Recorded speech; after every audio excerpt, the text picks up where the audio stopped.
राधे राधे सखियों। गणेश जी की कहानी। विष्णु भगवान लक्ष्मी जी के साथ विवाह करने के लिए जा रहे थे तो सारे देवी देवताओं को बुला लिया। सब देवी देवता कहने लगे कि गणेश जी को क्यों नहीं बुलाया। तो विष्णु भगवान जी बोले, दून दुलाली, सूंड सुंडाली, हाथी जैसा सूंड, मोटे मोटे कान, इसे साथ में ले जाकर क्या करेंगे। इसे तो घर की रखवाली के लिए छोड़ दो। बारात चली गई। इतने में नारद जी ने गणेश जी को भड़का दिया। आपको साथ ले जाने में से बारात बहुत बुरी लगी, इसलिए आपको यहाँ छोड़ दिया। इससे गणेश जी को बहुत गुस्सा आया और सारे चूहों को आज्ञा दे दी कि सारी जमीन खोखली कर दो। चूहों ने सारी जमीन खोखली कर दी, जिससे गणेश जी के रथ का पहिया धरती में धंस गया। सब पहिया निकालने लगे पर रथ का पहिया नहीं निकला।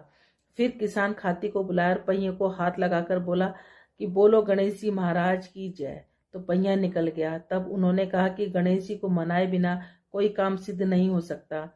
आप सबसे पहले गणेश जी का विवाह रिद्धि सिद्धि के साथ करो, बाद में विष्णु भगवान का विवाह लक्ष्मी जी के साथ करो। गणेश जी महाराज ने जैसे भगवान के कार्य सिद्ध किए वैसे हम सबके करें। बोलो गणेश जी महाराज की।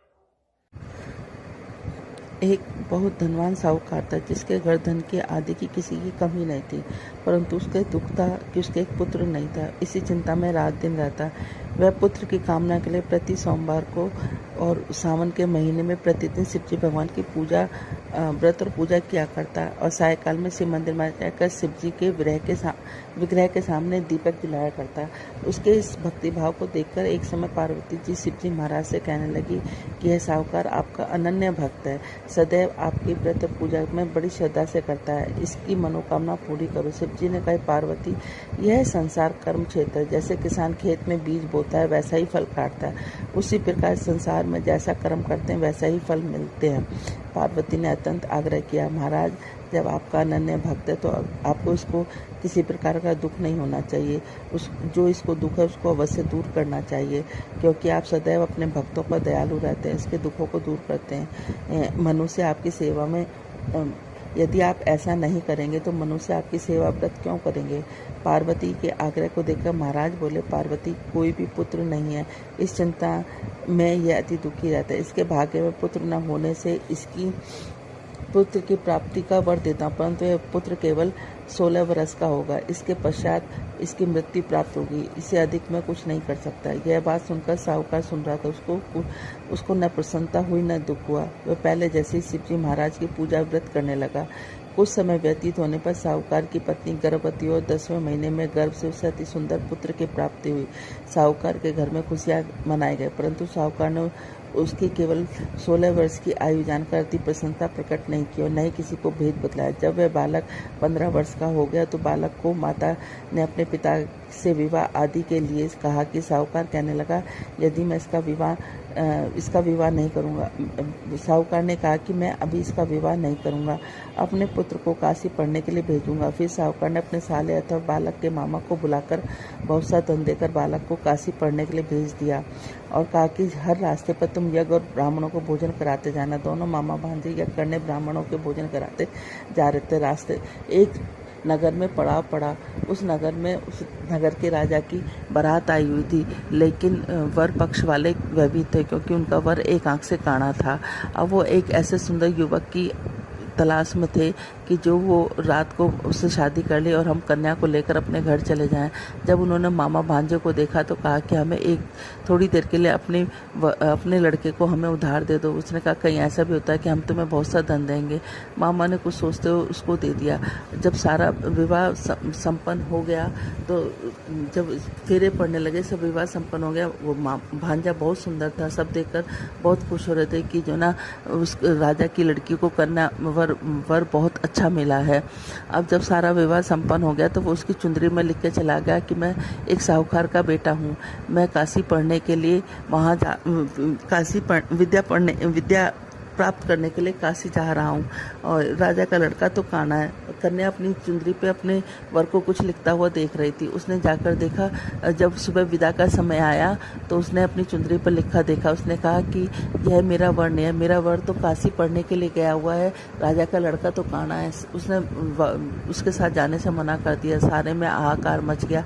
राजा ने जब सच्चाई का पता चलाया तो उसको पता चल गया कि वो तो वाकई में ही काना है। उसको भगा दिया गया। अब वो, क्योंकि उस लड़की की किस्मत में सौभाग्यवती का योग था, वो 16 सोमवार किया करती थी। सावन के सोमवार व्रत पूजा विधि विधान से किया करती थी और व्रत की यही कहानी वो पढ़ा करती थी।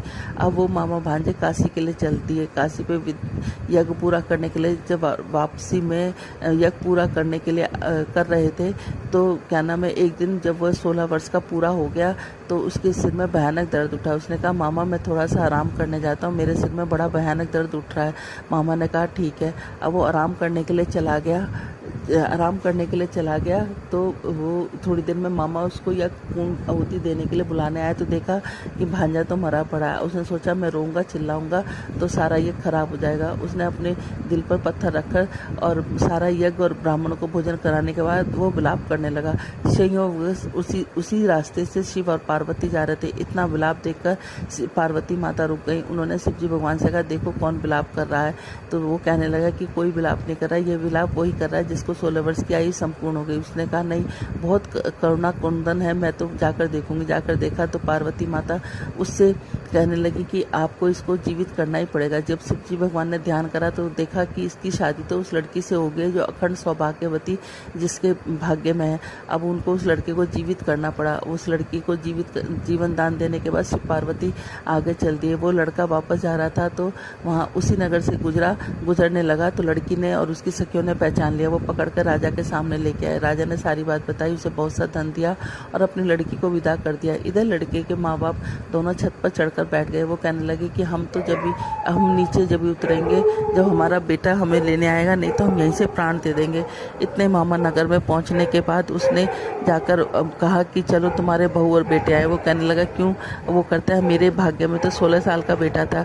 मामा ने उसको सारी बात बताई। कहने लगा कि जो ना अखंड सौभाग्यवती लड़की की शादी होने की वजह से तुम्हारे बेटे की आयु पूरी लंबी हो गई है। अब दोनों सेठ सेठानी नीचे उतरे। उन्होंने अपने बेटे और बहू को खूब आदर सत्कार के साथ किया और कहा कि जो भी सावन के महीने में इस कहानी को रोज पढ़ेगा सुनेगा उसको भी अखंड सौभाग्यवती का फल मिलेगा, साथ में पुत्र पौत्र का फल मिलेगा। जैसे पार्वती माता शिव जी भगवान तुमने उसको दिया, वैसे कहते सुनते हमें और हमारे परिवार को सुनने और कहने वालों को सबको देना। बोलो भोलेनाथ की जय, माँ पार्वती की जय। एक बुढ़िया माई थी, वो सूर्य नारायण भगवान की पूजा किया करती थी। पड़ोसन से गोबर लाती, घर को लीपा पोती करती और भगवान का भोग बनाती और भोग भगवान को सूर्य नारायण भगवान को लगाया करती। एक दिन उसकी पड़ोसन से किसी बात पर कहा सुनी हो गई तो उसने गोबर देने से मना कर दिया। तो उसने ना लीपा, ना पोता, ना बनाया, ना खाया। इस तरह से उसको 1 सप्ताह बीत गया। सूर्य नारायण भगवान ने सोचा, ये मेरी इतनी भक्त है, अगर ये बिना खाए पिए मर गई तो मेरा तो बड़ा वो हो जाएगा, नाम खराब हो जाएगा। तो उन्होंने बुढ़िया माई को सपने में दर्शन दिए कि बुढ़िया माई बाहर उठ के देख, एक गाय और बछड़ा बंधे रखे हैं। बुढ़िया माई सुबह उठी, उसने देखा एक गाय बछड़ा थे। अब वो सुबह वो गाय एक लड़ सोने की दिया करती, बाकी सारा गोबर किया करती। पड़ोसन आती, सोना ले जाती और गोबर छोड़ जाती। इस तरह से काफी दिन चलता रहा। तो भगवान ने सोचा कि बुढ़िया माई को तो ये तो सीधी सादी भोली भाली है, इसको कभी पता ही नहीं चलेगा कि ये सोना भी देती है। एक दिन उन्होंने जोर से आंधी में चला दिए तो बुढ़िया माई ने डर के मारे अपनी गाय और बछड़े को अंदर बंद कर लिया। अब वो सुबह उठी तो देखा वो कुछ सोना दे रही है, बाकी गोबर दे रही है। उसने अब गाय बछड़े को अंदर बंद करना शुरू कर दिया तो पड़ोसन को सोना मिलना बंद हो गया। उसने जाके राजा के दरबार में जाके शिकायत लगाई कि ऐसी गाय और बछड़ा तो राजा महाराजाओं के घर में होनी चाहिए जो सोना देती है। राजा के सैनिक आए और बुढ़िया माई की गाय और बछड़े को पकड़कर ले गए। वहां जाकर गाय ने सारे महल में गोबर ही गोबर कर दिया।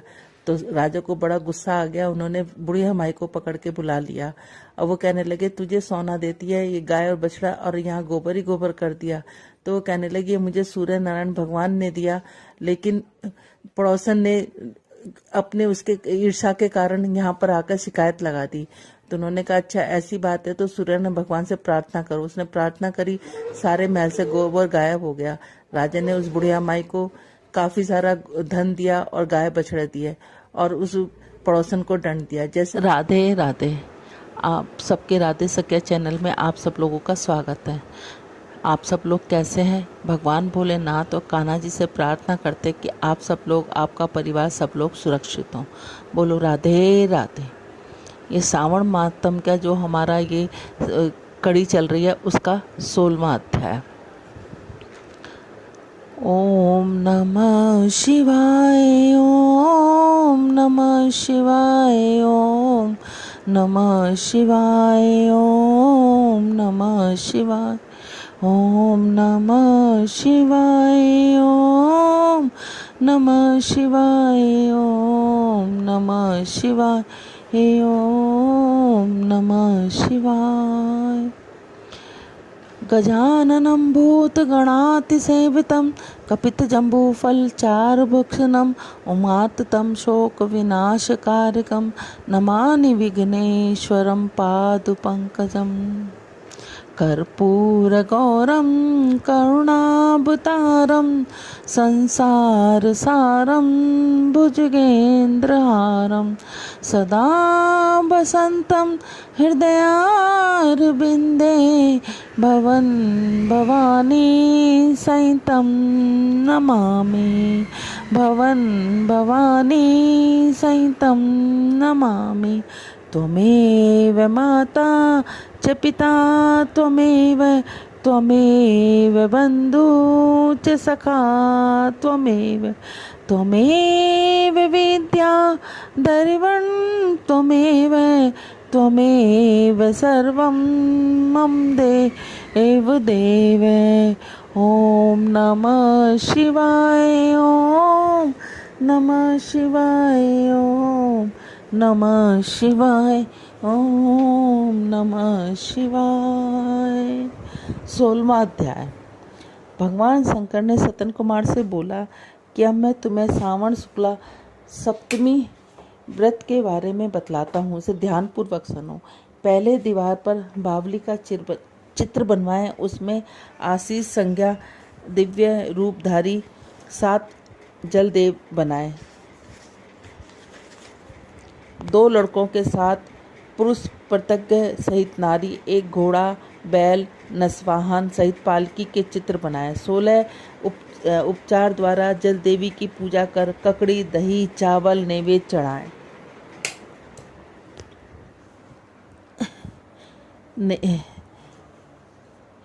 नैवेद्य पदार्थों का बायना निकालकर ब्राह्मण को अर्पण करना चाहिए। इस प्रकार 7 वर्ष तक यह व्रत करने पर 7 सौभाग्यवती स्त्रियों को भोजन कराकर उद्यापन करना चाहिए। सोने के पात्र में 7 जल देवताओं की प्रतिमा रखकर पहले दिन अपने पुत्र के साथ उन प्रतिमाओं का पूजन करना चाहिए। दूसरे दिन ग्रह होम सहित चरु होम करना चाहिए। अब तुम इस व्रत के फल के बारे में सुनो। महाराष्ट्र प्रदेश में सोवन नाम का एक नगर था। उसमें धार्मिक विचारों वाला धनी व्यक्ति रहता था। उसने निर्जन वन में एक बावड़ी बनवाई। बावड़ी से उतरने के लिए उसने मूल्यवान पत्थरों की सीढ़ी बनवाई, परंतु उस बावड़ी में एक बूंद पानी नहीं आया। धनी ने दुखी होकर सोचा, मेरा परिचय व धन दोनों ही बेकार हैं। इस विचार से ग्रस्त हो रात को वहीं बावड़ी के पास सो गया। रात को उसे सपना आया कि यदि तुम अपने पौत्र की बलि दो तो तुम्हारी बनवाई बावड़ी जल से भर जाएगी। सुबह होने पर वह धनिक अपने घर आया और अपने पुत्र दविद से रात के सपने के बारे में बतलाया। उसका पुत्र दविद भी धार्मिक वृत्ति का था। उसने पिता की बात सुनकर कहा, पिताश्री, आप मेरे जन्मदाता हैं, इस प्रकार आप अपने पौत्र के भी जन्मदाता हुए। यह तो एक धार्मिक कार्य है। आपको शिशांशु और चंडांशु 2 पौत्र हैं।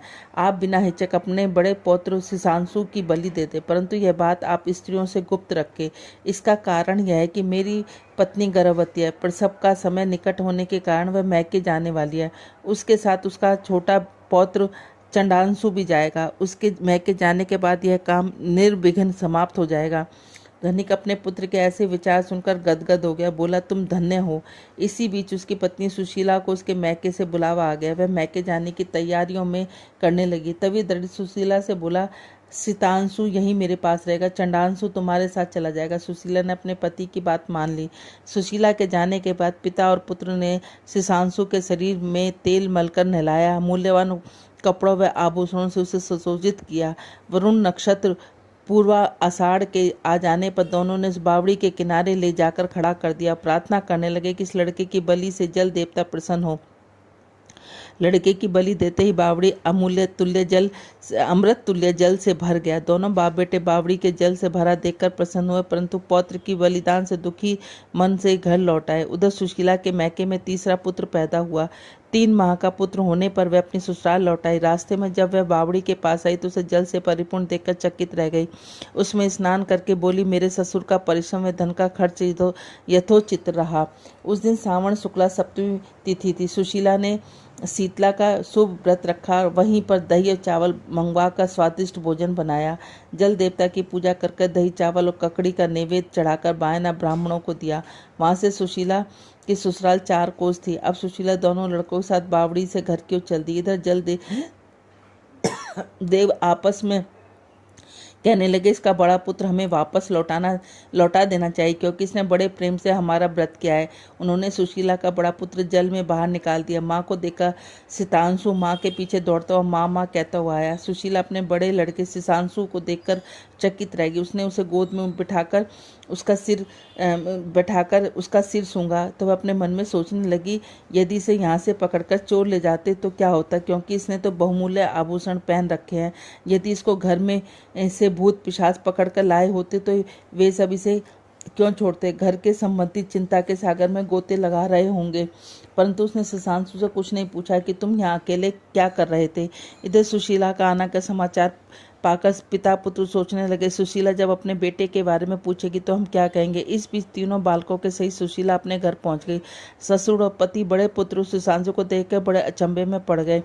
इसके साथ ही प्रसन्न होकर सुशीला से पूछा, हे सुभद्रे, तुमने किस पुण्य या व्रत को किया था। निश्चय तुम कोई पवित्र आत्मा हो। इस सितांशु को मरे हुए तो 2 महीने बीत चुके हैं, फिर तुमने यहाँ कैसे प्राप्त हुआ। जाते समय तुम अपने साथ एक लड़का ले गई और आते समय 3 पुत्रों को लेकर आई हो। यह तो बड़े आश्चर्य की बात है। तुमने हमारे वंश का उद्धार किया। मैं तुम्हारी कैसे और किस प्रकार स्तुति करूं। इस प्रकार अपने ससुर से अपनी प्रशंसा और पति से प्यार भरी नजरों से देखा। सास ने भी बड़ी उसकी प्रशंसा की। सुशीला ने प्रसन्न होकर कहा, यह सुमार्ग पर चलने का फल है।